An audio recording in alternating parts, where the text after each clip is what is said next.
नमस्कार। जैसा कि आपको पता है कि भारत के जो है नया उपराष्ट्रपति का निर्वाचन हो चुका है। जो नए उपराष्ट्रपति बने हैं उनका नाम है सीपी राधाकृष्णन। तो आइए उनके बारे में हम लोग जो है डिटेल्स में पढ़ते हैं और बहुत सारे चीज़ों को देखते हैं उपराष्ट्रपति से संबंधित कौन कौन से पॉइंट है जो कि एग्ज़ाम के लिए बहुत ज़्यादा इम्पोर्टेंट है। आगामी जो भी एग्ज़ाम आने वाला है उसके लिए जो है ये टॉपिक बहुत ज़्यादा इम्पोर्टेंट होने वाला है। तो चलिए वीडियो को हम लोग शुरू करते हैं। तो आइए हम सबसे पहले जो पूर्व उपराष्ट्रपति थे जगदीप धनखड़ जी उनके बारे में हम लोग समझ लेते हैं कि क्या क्या इम्पोर्टेंट प्रश्न जो है पूछा जा सकता है। देखिए, जो उपराष्ट्रपति का पद होता है वह देश का दूसरा सर्वोच्च पद होता है और पहला पद जो है वह राष्ट्रपति का होता है। तो इसको ध्यान रखिएगा। देश के 14वें उपराष्ट्रपति जगदीप धनखड़ ने 21 जुलाई की रात अपने पद से इस्तीफा दे दिया और उन्होंने स्वास्थ्य कारणों को इसकी वजह बताई। देखिए, जो देश के 14वें उपराष्ट्रपति थे वो जगदीप धनखड़ थे। उन्होंने जो है 21 जुलाई को अपने पद से इस्तीफा दे दिया और उन्होंने वजह बताया स्वास्थ्य का कारण। मतलब उनका स्वास्थ्य जो है खराब था, इस वजह से उन्होंने जो है अपने पद से इस्तीफा दे दिया। ठीक है, इसको ध्यान रखिएगा। ये जो है अपने पद ग्रहण कब किए थे? तो 11 अगस्त 2022 को किए थे और इनका कार्यकाल जो है 5 वर्षों का होता है उपराष्ट्रपति का। तो इनका कार्यकाल खत्म हो रहा था 10 अगस्त 2027 को, लेकिन इन्होंने जो है 2025 में ही अपने पद से इस्तीफा दे दिए, यानी 2 साल पहले। जगदीप धनखड़ ने जो है अनुच्छेद 67 ए के तहत राष्ट्रपति द्रौपदी मुर्मू को त्यागपत्र सौंपा। यहाँ पर आपको 2 पॉइंट ध्यान में रखना है कि जो उपराष्ट्रपति होते हैं वो अपना त्यागपत्र किस आर्टिकल के तहत देते हैं? तो अनुच्छेद 67 ए के तहत। और अपना उपराष्ट्रपति अपना त्यागपत्र किसे सौंपते हैं? तो राष्ट्रपति को सौंपते हैं। प्रश्न पूछा जाएगा कि उपराष्ट्रपति अपना त्यागपत्र किसे देते हैं? तो राष्ट्रपति को देते हैं। किस आर्टिकल के तहत देते हैं? तो आर्टिकल 67 ए के तहत। कार्यकाल के दौरान पद से इस्तीफा देने वाले ये तीसरे उपराष्ट्रपति बन गए हैं जगदीप धनखड़। पहले उपराष्ट्रपति थे बीबी गिरी और दूसरे उपराष्ट्रपति थे भैरों सिंह शेखावत और तीसरे हो गए हैं जगदीप धनखड़। तो ये कुल 3 उपराष्ट्रपति हैं भारत के जो अपने कार्यकाल के दौरान अपने पद से इस्तीफा दिए हैं। तो आपसे प्रश्न पूछेगा, कहेगा कि बताइए निम्नलिखित में से कौन से उपराष्ट्रपति अपने कार्यकाल के दौरान अपने पद से इस्तीफा नहीं दिए थे? तो इन तीनों का नाम दे देगा और एक अलग नाम दे देगा जो अपने पद से इस्तीफा नहीं दिए थे। तो उसमें जो है आपको चूज करना होता है। तो इस तरह से भी प्रश्न जो है पूछा जाता है। ठीक है, तो अब आइए हम समझते हैं कि जो वर्तमान में उपराष्ट्रपति बने हैं सीपी राधाकृष्णन, उनके बारे में कि इनसे क्या क्या इंपॉर्टेंट प्रश्न जो है पूछा जा सकता है। देखिए, यह भारत के जो है 15वें उपराष्ट्रपति बन गए हैं सीपी राधाकृष्णन। तो इसको ध्यान रखिएगा। 14वें उपराष्ट्रपति जगदीप धनखड़ थे और ये 15वें नंबर के उपराष्ट्रपति हैं। ये पद ग्रहण कब करेंगे? तो 2025 में करेंगे। और उपराष्ट्रपति का कार्यकाल आपको पता है कि 5 वर्षों का होता है। तो ये जो है 2025 से लेकर 2030 तक उपराष्ट्रपति के पद पर रहेंगे, यानी कुल 5 वर्षों तक। अब देखिए, बहुत सारे लोगों के मन में ये प्रश्न आ रहा होगा कि जो जगदीप धनखड़ थे वो 2022 में उपराष्ट्रपति बने और 2027 तक उनका कार्यकाल था, यानी 5 वर्षों तक। लेकिन वो 5 वर्ष से पहले ही 2025 में अपने पद से इस्तीफा दे दिए, तो 2 साल बच गया। तो क्या जो नया उपराष्ट्रपति होंगे वो बचे हुए कार्यकाल के लिए आएंगे कि 5 वर्षों के लिए?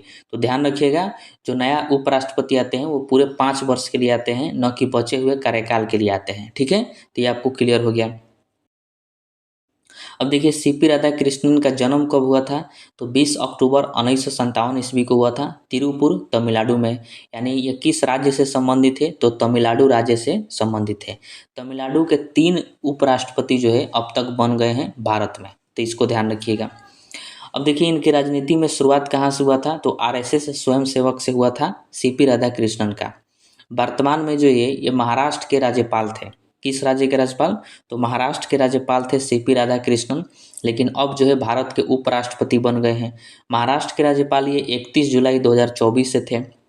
अभी अब जब ये उपराष्ट्रपति पद का जो है शपथ लेंगे तो महाराष्ट्र के राज्यपाल के पद से वो इस्तीफा दे देंगे, तब जाके ही वो उपराष्ट्रपति बन सकते हैं। ठीक, देखिए, उपराष्ट्रपति के निर्वाचन में लोकसभा सांसद और राज्यसभा सांसद दोनों भाग लेते हैं। यानी लोकसभा के सभी सदस्य भाग लेते हैं और राज्यसभा के सभी सदस्य भाग लेते हैं। लेकिन ध्यान रखिएगा, विधानसभा के जो सदस्य हैं वह जो है उपराष्ट्रपति के निर्वाचन में भाग नहीं लेते हैं। यानी विधायक भाग नहीं लेते हैं, केवल सांसद जो है उपराष्ट्रपति के निर्वाचन में भाग लेते हैं। वर्तमान स्थिति की बात करें तो वर्तमान में लोकसभा में कुल कितने सांसद हैं, तो 542 सांसद हैं, ध्यान रखिएगा। और राज्यसभा में कुल कितने सांसद हैं, तो 239 सांसद हैं। यानी दोनों को मिला दिया जाए तो कितना हो जाएगा, तो कुल सांसदों की संख्या हो जाएगी 781। यानी उपराष्ट्रपति के निर्वाचन में कुल 781 जो है सांसद जो है भाग लिए थे। अब देखिए जितना वोट होता है उतना वोट तो पड़ता नहीं है कहीं पर भी, तो उसी प्रकार कुल सांसदों की संख्या 781 थी, यानी 781 वोट पड़ना था, लेकिन कुल वोट पड़ा 767, 781 वोट नहीं पड़ा। यानी कुल कितना वोट नहीं पड़ा, तो 14। तो इसका मतलब है कि अनुपस्थित सांसद कितना थे, 14। 14 सांसदों ने जो है उपराष्ट्रपति के निर्वाचन में भाग नहीं लिया। अब देखिए 14 सांसद कौन कौन से थे, तो बहुत सारे पार्टियों के थे, जैसे बीआरएस पार्टी है उसके 4 सांसदों ने भाग नहीं लिया, बीजेडी के 7 सांसदों ने भाग नहीं लिया, और एसएडी के 1 सांसद और अन्य 2 सांसद। इस प्रकार जो है कुल 14 सांसदों ने जो है वोट नहीं दिया उपराष्ट्रपति को, यानी ये अनुपस्थित रहे। ठीक है, तो इसको ध्यान रखिएगा। अब देखिए उपराष्ट्रपति के चुनाव जीतने के लिए बहुमत चाहिए 384। बहुमत कितना निर्धारित किया गया है, तो 384 अगर वोट किसी को मिलता है तो वह जो है उपराष्ट्रपति का पद जीत जाता है। एक एनडीए गठबंधन है और एक इंडियन गठबंधन है। एनडीए गठबंधन से थे सीपी राधाकृष्णन जो कि उपराष्ट्रपति बने हैं, और इंडिया गठबंधन से थे बी सुदर्शन रेड्डी। ठीक है, तो ये 2 लोग जो है उपराष्ट्रपति के चुनाव लड़ रहे थे। तो सीपी राधाकृष्णन को जो है कुल 452 वोट मिला, ध्यान रखिएगा, वेरी वेरी इंपॉर्टेंट है।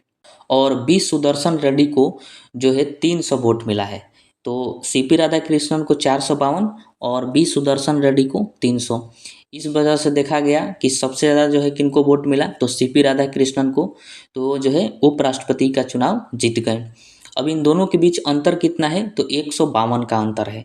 तो हम ये भी कह सकते हैं कि जो सीपी राधाकृष्णन उपराष्ट्रपति का चुनाव जीते हैं वो 152 वोटों से जीत गए हैं, और बी सुदर्शन रेड्डी 152 वोटों से हार गए हैं।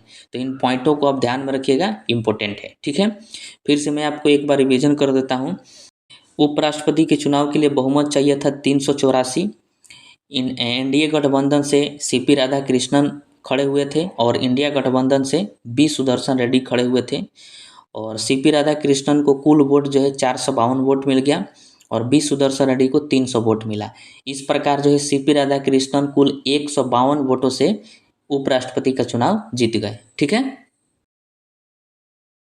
अब आइए हम कुछ वन लाइनर इम्पोर्टेंट क्वेश्चन को देखते हैं जो कि बहुत ज़्यादा इम्पोर्टेंट है, एग्जाम में पूछा जाता है कि भारत के प्रथम उपराष्ट्रपति कौन थे, तो डॉक्टर सर्वपल्ली राधाकृष्णन थे। ये भारत के प्रथम उपराष्ट्रपति थे।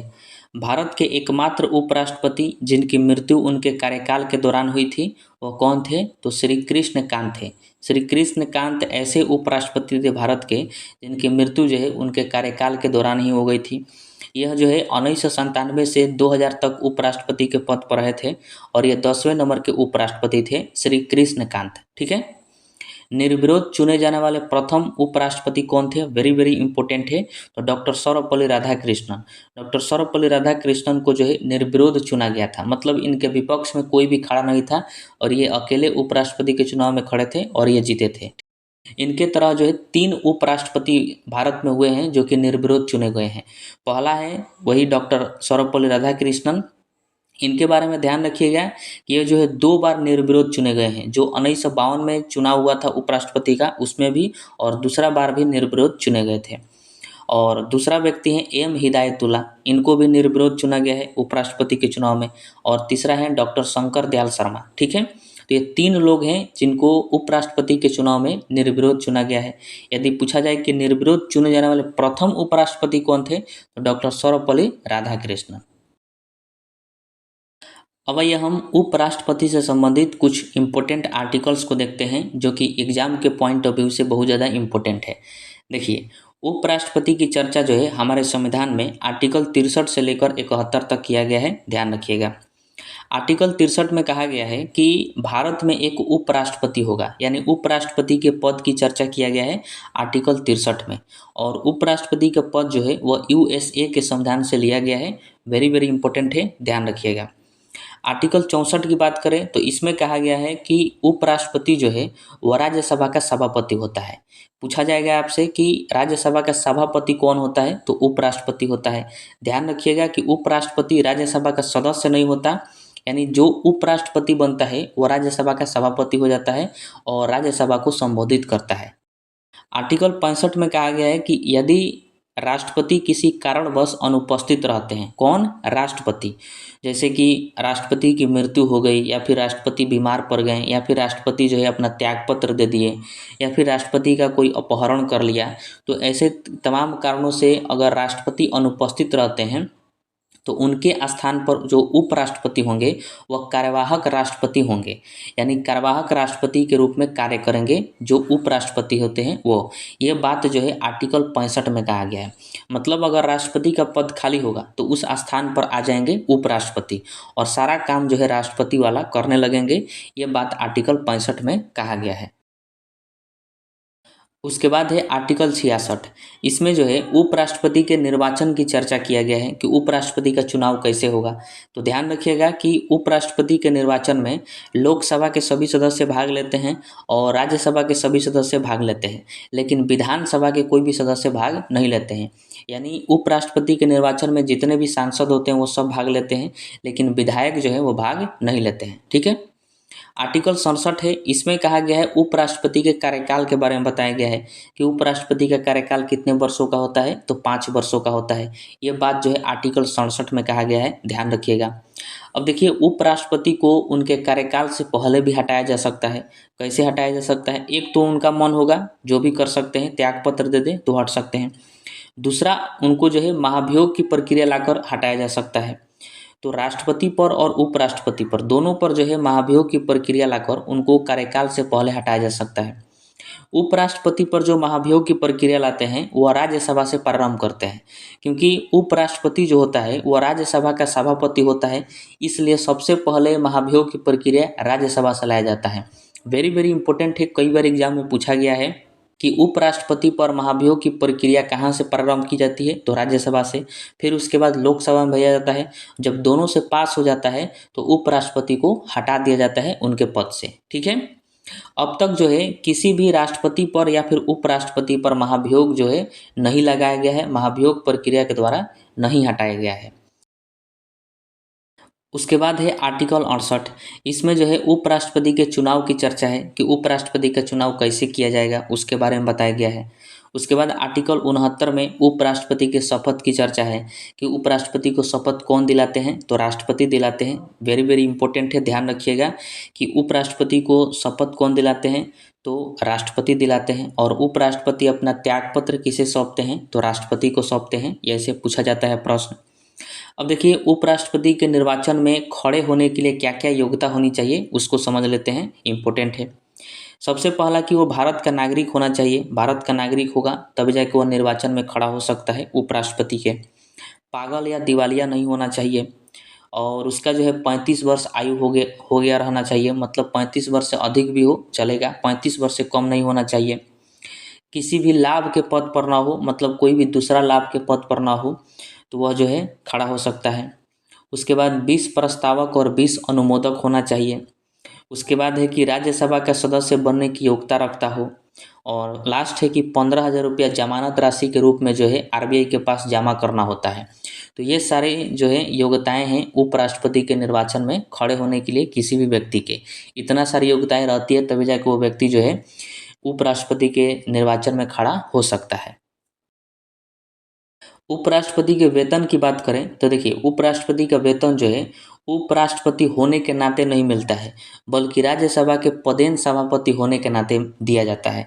मतलब अगर कोई व्यक्ति उपराष्ट्रपति है तो उसको इसलिए वेतन नहीं मिलेगा कि वो उपराष्ट्रपति है, उसको इसलिए वेतन मिलेगा कि वो राज्यसभा का सभापति है। क्योंकि जो उपराष्ट्रपति होता है वो राज्यसभा का सभापति बन जाता है ऑटोमेटिक, तो उसको सभापति होने के नाते वेतन दिया जाता है। ठीक है, न कि उपराष्ट्रपति होने के नाते। अब देखिए राज्यसभा के सभापति के वर्तमान वेतन कितना है, तो 4 लाख रुपया प्रति माह है। तो जो सीपी राधाकृष्णन बने हैं उनको वेतन कितना मिलेगा, तो 4 लाख रुपया प्रति माह दिया जाएगा। और किसके नाते मिलेगा, तो राज्यसभा के सभापति होने के नाते दिया जाएगा।